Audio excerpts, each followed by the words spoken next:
Everything in life is a negotiation.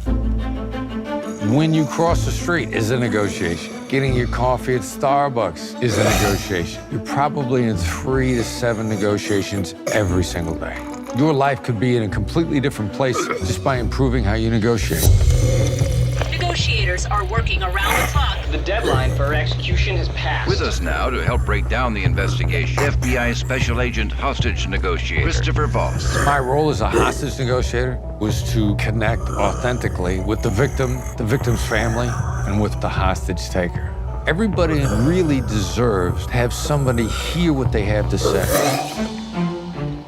In my masterclass, I'm going to give you all the strategies and tactics that I developed as one of the Werewolf here. I want to review Chris Voss's book, Never Split the Difference. Now, to get an idea of this guy's background, he works for the FBI over at Quantico. Overall, I recommend his stuff, his books, his YouTube channels. He emphasizes emotional intelligence and has a lot of ideas that you can use for resolving conflicts and other tactics in negotiation, and just giving yourself the edge in general in any sort of negotiation or conversation. But I also have some doubts and criticisms about his work. His first technique is called the mirror. Someone says, "We just got back," and you repeat the last part of what they just said. "You just got back?" as if it's a question, and very often they will tell you where they got back from and who they were with when they say "we." They'll give you more information, and this can be used in just a general conversation topic builder. And this is an easy one to test out. Now, one basic criticism I have of his work is when he goes into how you can frame a question to direct the other person towards the answer that you're looking for. Sometimes the way that you frame it sounds unnatural to the way that you normally speak. For instance, if any of us have worked a sales job or even a customer service job where the company wants you to recite their script exactly as written and respond a certain way when the customer first turns it down, it comes across as very contrived and very unnatural, and often doesn't do anything to persuade the other person that you're talking to.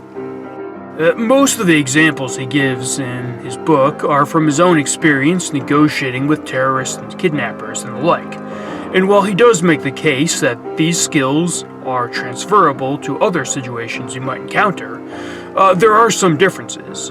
One, I think psychologically the terrorists know that Voss could send a SWAT team after them and they'd be done. So already Voss has the upper hand when going into these negotiations. Basically, Voss gives himself the benefit of the doubt in writing his book.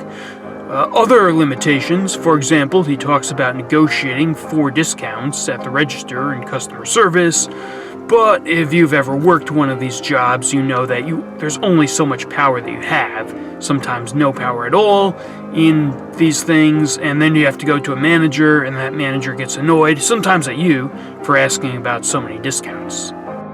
Back to the pluses of Chris Voss's work. He says if someone won't take no for an answer or puts you in a situation where it's difficult to respond with a simple no, the best thing you can do is ask a question to the effect of, "Well, how am I supposed to do that?" or some variation appropriate to your situation. That puts the other person in a position where they then have to explain themselves, giving you more time and giving you more things to work with in getting your way. Some things will ultimately be mutually exclusive. He tells of a time where he and his buddies go to a bar in Quantico, probably the only bar in Quantico. There's only one bar stool left, and this big tough guy also wants that stool, and Voss has to get it from him. In conclusion, the book is not as great as Voss says it is, but it is still definitely one worth reading. Though my biggest disappointment, he never explains how buying a drink at Starbucks is a negotiation. Getting your coffee at Starbucks is a negotiation. Well, until next time, life, liberty, and survival!